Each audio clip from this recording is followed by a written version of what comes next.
আজি तारीख 22/3/2022 मंगलवार आध्यात्मिक विज्ञान सत्संग तरफ समग्र विश्वर आत्मीय बंधुगण को विनम्र प्रणाम निवेदन कर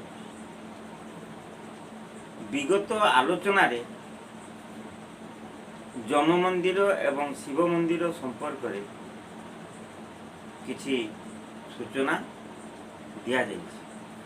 आज जम मंदिर रो आवश्यकता कहीं एवं जम मंदिर भी कौन कौन और कहीं विषय रे जेतिकिटा संभव आलोचना।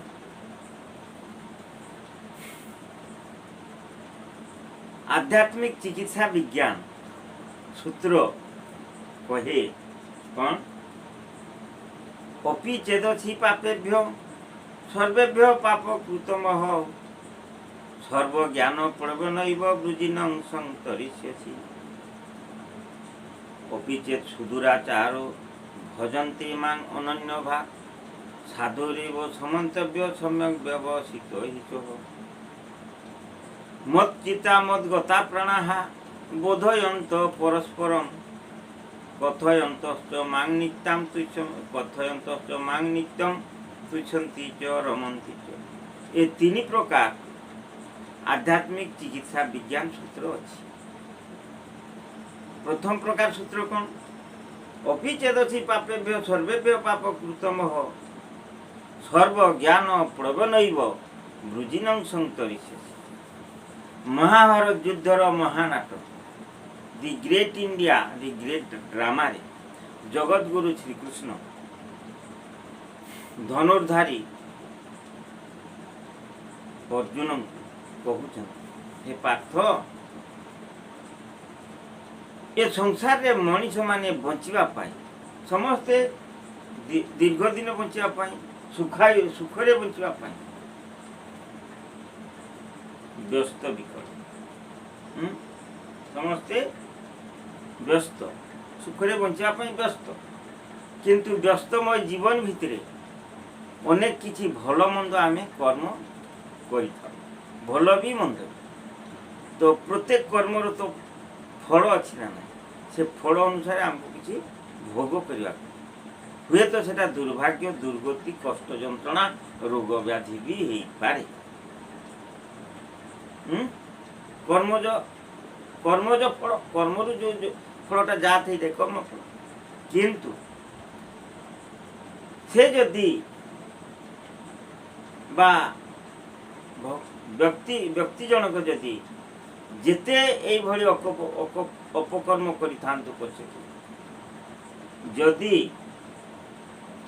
सर्वज्ञान लाभ हो जाए माने जीवन जीविकार जहाँ जीविका जनित ज्ञान अच्छी जीविका ज्ञान पारिवारिक ज्ञान शारीरिक ज्ञान सामाजिक ज्ञान वैषयिक ज्ञान इत्यादि जिते भी ज्ञान अच्छी सेगुड़ाक स्वयं से पूर्णांग ना किसी अपूर्ण रही ये सर्वज्ञान हो पारे अपूर्ण रही है सेगुड़ाक हूँ सब भौतिक ज्ञान भौतिक ज्ञान सहित आध्यात्मिक ज्ञान मिसिले सर्वज्ञान बोली सर्वज्ञान तो धरा दी 100% फुल आते फाँका न सर्वज्ञान हो गले ये दुख दुर्गति जरा व्याधि सबुरु से त्राही पाए अर्थात ये संसार समुद्र जन्म मृत्यु संसार समुद्र रे दुख जंत्रणा सबू सर्वज्ञान सदृश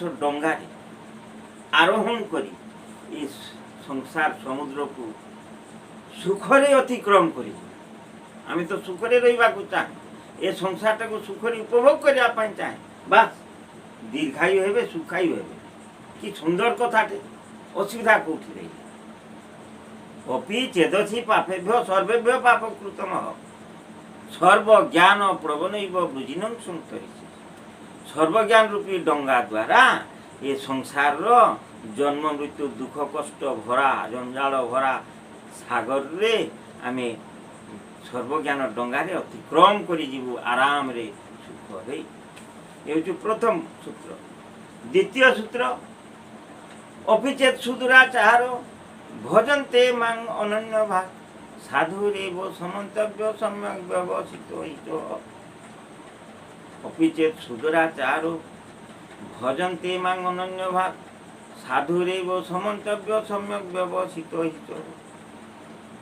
ହେ ପାର୍ଥ, ଯଦି ବି ଜଣେ ବ୍ୟକ୍ତି ଅତି ଦୁରାଚାରୀ ହେଇଥାଏ ତଥାପି ମୋତେ ଯଦି ଭଜନ କୀର୍ତ୍ତନ କରିବ, ଅପିଚେତ୍ ସୁଦୂରାଚାର ଭଜନ୍ତେ ମାଂ ଅନନ୍ୟ ଭାବ, ଏକାଗ୍ର ଭାବରେ ମୋତେ ଯଦି ଭଜନ କୀର୍ତ୍ତନ କରିବ, ସେ ମଧ୍ୟ ସାଧୁ ହେଇଯିବ। ସାଧୁ ମାନେ କ'ଣ? ସ୍ୱଚ୍ଛ, ନିର୍ମଳ, ବିଶୁଦ୍ଧ ଅନ୍ତରାତ୍ମା। ହଁ, ଆଜି ଦୁନିଆରେ ଅନେକ କିଛି ବି ଅଛନ୍ତି, ତେଣୁ ମୁଁ ସମସ୍ତଙ୍କ ସପକ୍ଷରେ ରହିବି, ନହେଲେ ପୁଣି ଦର୍ଶକ ବନ୍ଧୁମାନେ ଗାଳି ଦେବେ, କହିବେ ସବୁ ତ ବାବା ଗୁଡ଼ାକ ଭଣ୍ଡ, ଆଉ ଇଏ ପୁଣି କ'ଣ କହୁଛି ସାଧୁ। ନାହିଁ, ତେଣୁ ଆପଣଙ୍କ ଚିନ୍ତାଧାରାକୁ ବି ମୁଁ ନତମସ୍ତକରେ ସମର୍ଥନ କରୁଛି।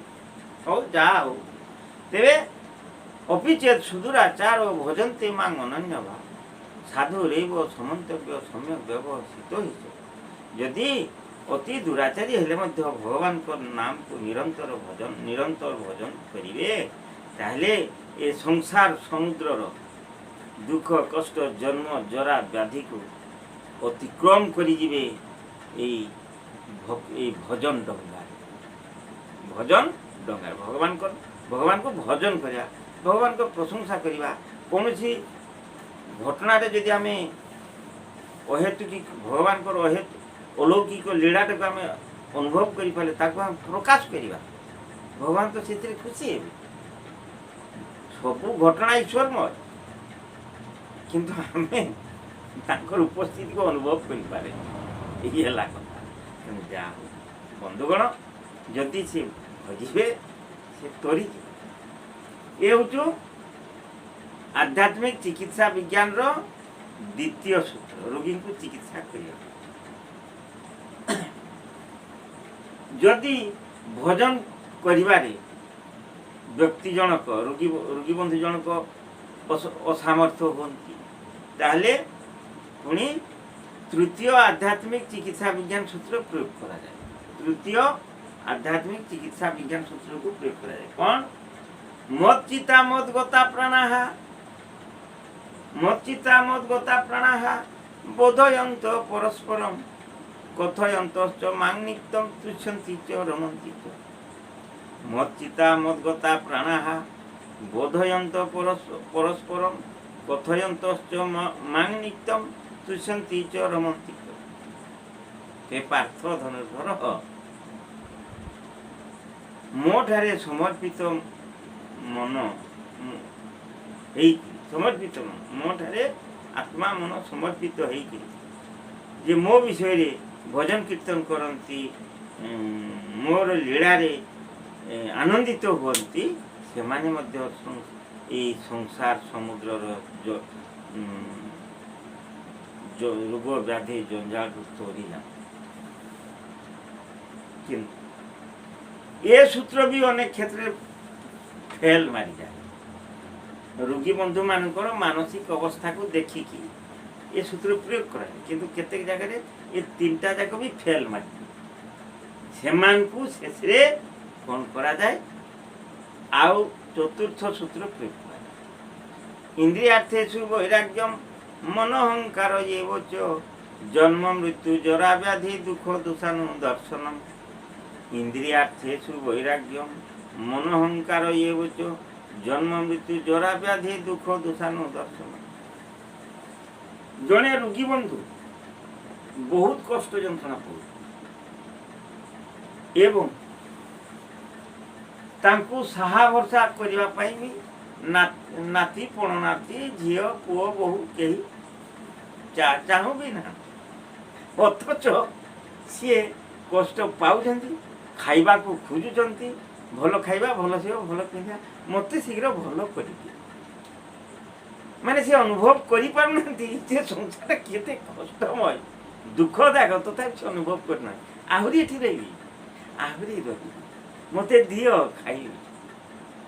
माने रोगी बंधु ये जो इंद्रिय सदा सर्वदा बसीभूत जिह्वा जिह्वा गोटे जीव गोटे तार पंडर पराधीन जीव जदि कहूँ यहाँ खाइबी मन संगे संगे जीवर अधीन परा मन कहूँ संगे संगे कहीदे यहाँ आण खाई से विराग बा वैराग्यता डिटाचमेंट इंग्लीश रे डिटाचमेंट ओडिया रे विराग बा मन छाड़ीदेवा अति मोर से मन छाड़ीगला यही अर्थटा हूँ विराग बा वैराग्य आउ से मनटा लटकी रहीबाटा राग बा आसक्त एवं वैराग्य तेरे देखंतु रोगी बंधु मानकर मनरे वैराग्य बा अनासक्त जात करिबा पई बाध्य होगी चतुर्थ सूत्र को प्रयोग करा जोटा कि श्रीमद् भागवत महापुराण रे श्मशान वैराग्य बोली गोटे घटना है जो रोगी मानकर मनटा 24 घंटा भितर एक सेकेंड भी संसार रो आउट हो पार जो रोगी बंध मान संसार आउट हो पार जिते कले पूर्व से 3टा सूत्र प्रयोग कले हो पारनी से चतुर्थ प्रयोग करा कौन वैराग्य जात कर जन्म मृत्यु जरा व्याधि सब गुटे गुटे गुटे गुटे आलोचना माध्यम एटा थियोरी जणई दिया तापरे बाबू ए प्रैक्टिकल करंतु ना कौन ना मशाणी पदा जानतु मशाणी पदा गले मशाणीटा कौन ना मृत्युर समुद्र एटा जो मृत्युर समुद्र एटा जन्मर समुद्र एबे बुझी पारछन्ती तो माने बरफावृत समुद्र आउ तरल तरल समुद्र यही किसी पाखे टिके साधारण पार्थक्य रोचे आग से मृत्युर समुद्र ये जन्मर समुद्र आम सब थी जन्मटा ही देखुचे जन्मटा ही सी सी जातक माने जे जन्म होता सी जातक सी जातक सी जातक जे मृतक आज मरीगला संगे संगे पुड़ी देले आ काली की तो मृतक को देखी हो नहीं ना चमड़ा की जहाँ देखुची सेटा को से धरी नु अर्थात जातक जातक जातक जातक मृतक आखिरे आसु ना तेणु सेठी जम मंदिर गले मृतक मान को आखिरे देखिले जम मंदिरटा कौन मनरे बारंबार देखी देखी देखी देखी मनरे प्रश्न आसो आपे आपे मन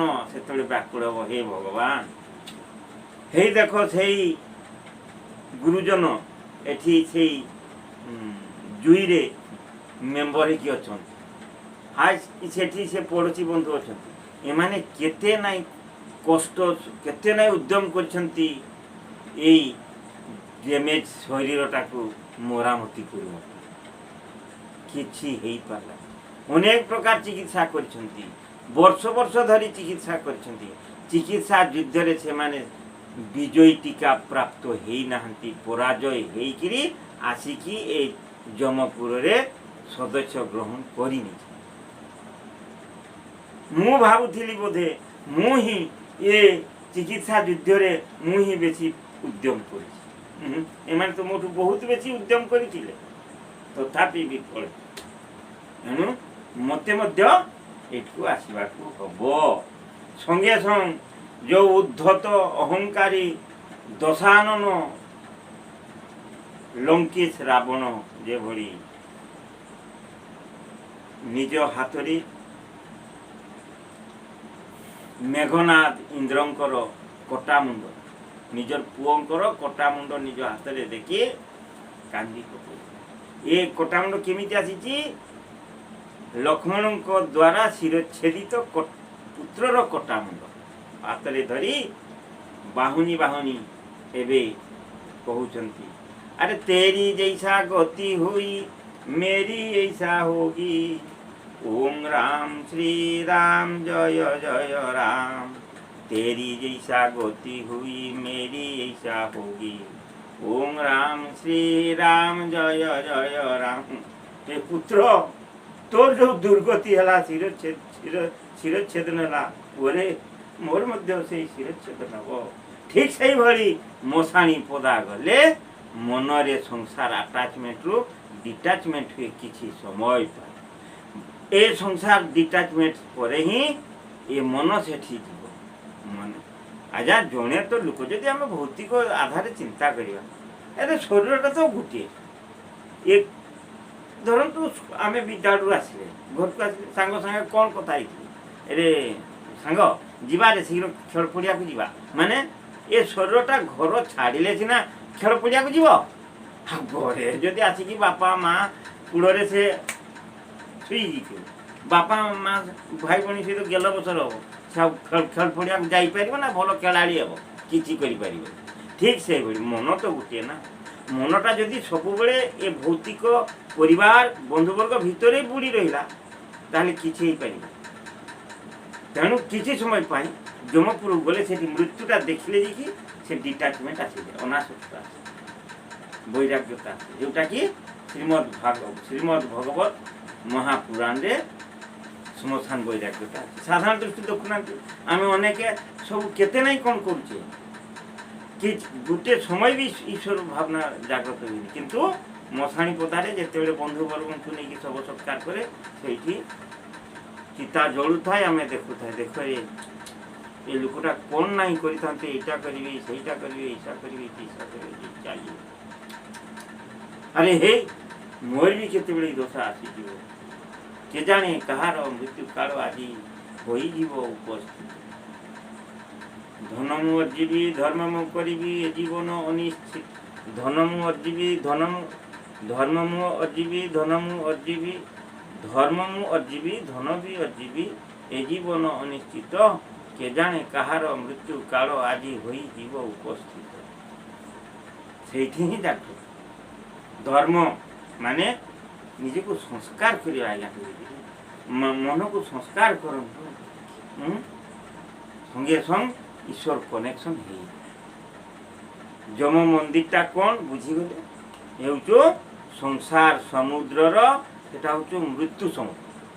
ବିଶ୍ୱ ଯଦି ଗୋଟେ ସମୁଦ୍ର ହେଇଥାଏ, ଦେଖିବେ ଆଜ୍ଞା ଦକ୍ଷିଣ ଏବଂ ଉତ୍ତର ମେରୁ ଗୁଡ଼ାକ କ'ଣ ବରଫାବୃତ ସମୁଦ୍ର, ଆଉ ଏଗୁଡ଼ାକ ହେଉଛି ଜଳ ସମୁଦ୍ର। ଆମେ ଜଳ ସମୁଦ୍ରଟା ବାରମ୍ବାର ଦେଖି ଦେଖି ଆମେ କି ଭାବେ ଏ ଖାଲି ଏଟା ବିଶ୍ୱଯାକ ଜଳମୟ ନାହିଁ ବାପଦନ, ବରଫମୟ ସମୁଦ୍ର ବି ଅଛି। ସେଟା ହେଉଛି ବରଫମୟ ସମୁଦ୍ର, ମାନେ ମୃତ୍ୟୁର ସଂସାର ସମୁଦ୍ର। ସେଠୁ ଗଲେ ଆହା ଏ ଭଗବାନ ବୁଝିପାରିଲେ ପ୍ରଭାବ କାହିଁକି, କ'ଣ କହିଲେ ଜାଗାଟା କ'ଣ ବୁଝିଲେ, କାହିଁକି କହିଲେ, କାହିଁକି କୁହାହେଲା। ସେଇଥିପାଇଁ ଶ୍ରୀମଦ୍ ଭଗବତ ଗୀତା ଆଧାରିତ ଆଧ୍ୟାତ୍ମିକ ଚିକିତ୍ସା ବିଜ୍ଞାନର ସୂତ୍ରକୁ ଏଇଠି ପ୍ରୟୋଗ କରାଯାଏ। ଇନ୍ଦ୍ରିୟାର୍ଥେଷୁ ବୈରାଗ୍ୟମ୍ ମନ ଅହଙ୍କାର, ଏ ମୋର ପୁରା ଗର୍ବ ଅଛି, ମଇସା କରିଦେବି, ତୈସା କରିଦେବି, ମହାଇସା ଅଛି। ମନ ଅହଙ୍କାର ଏବଚ ଜନ୍ମ ମୃତ୍ୟୁ ଜରା ବ୍ୟାଧି, ସେଇଠି ଦେଖିବେ ସେଇ ଯିଏ ଯମ ମନ୍ଦିରକୁ ଯିବେ, ସେଇଠି ଦେଖିବେ ପ୍ରତ୍ୟେକ ଦିନ ହେ ଏମାନେ ଆସିକି ଯମପୁରରେ ବାସିନ୍ଦା ହେଇଗଲେ, ମୋର ବି ପାଳି ପଡ଼ିବ। ଆପେ ଆପେ ମୃତ୍ୟୁ ଚିନ୍ତନ ଆସିବ। ମୃତ୍ୟୁ ଚିନ୍ତନ ହେଲେ ଈଶ୍ୱର ଦର୍ଶନ। ତେଣୁ ଶେଷରେ ଏଇ ତତ୍ତ୍ୱକୁ ପ୍ରାକ୍ଟିକାଲ କରାଯାଏ। ତେଣୁ ବିଶ୍ୱରେ ଯେକୌଣସି ବ୍ୟକ୍ତି, ଏ ହେଉଛି ଆଧ୍ୟାତ୍ମିକ ଚିକିତ୍ସା ଭେଷଜ ବିଦ୍ୟା, ଯେକୌଣସି ବ୍ୟକ୍ତି ଏ ଆଧ୍ୟାତ୍ମିକ ସୂତ୍ରକୁ ଆଧାର କରିକି ଯଦି ପ୍ରାକ୍ଟିକାଲ ସାଧନ କରନ୍ତି, ଅଚିରେ ସେ ସୁସ୍ଥ ହେଇଯିବ। କାରଣ ଭଗବତ ଯୁଗ ହେଇଯିବ କ'ଣ ଅନନ୍ୟ ଚିନ୍ତୟନ୍ତୁ ମାଂ ଯେ ଜନାଃ ପର୍ଯ୍ୟୁପାସତେ ତେଷାଂ ନିତ୍ୟାଭିଯୁକ୍ତାନାଂ ଯୋଗକ୍ଷେମ ବହାମି। ଏକାଗ୍ର ଚିତ୍ତରେ ମୋତେ ଯେ ଡାକେ, ତାର ଅପ୍ରାପ୍ୟ ବସ୍ତୁ ପ୍ରାପ୍ୟ କରାଏ ଏବଂ ସୁରକ୍ଷା ଦାୟିତ୍ୱ ନିଏ। ଅପ୍ରାପ୍ୟ ବୋଇଲେ ରୋଗୀ ବନ୍ଧୁମାନଙ୍କର ବର୍ତ୍ତମାନ କେଉଁ ଜିନିଷଟା ଅପ୍ରାପ୍ୟ ଆଜ୍ଞା? ସୁସ୍ଥତା ଫେରି ପାଇବାଟା ଅପ୍ରାପ୍ୟ। ସୁସ୍ଥତା ଆଉ ଫେରି ପାଇବେ ନାହିଁ, ଦୁର୍ଲଭ। କିନ୍ତୁ ଏକାଗ୍ର ଚିତ୍ତରେ ଭଗବାନଙ୍କୁ ଧ୍ୟାନ କଲେ, ପରମାତ୍ମିକ ଯୋଗଯୁକ୍ତ ହେଲେ,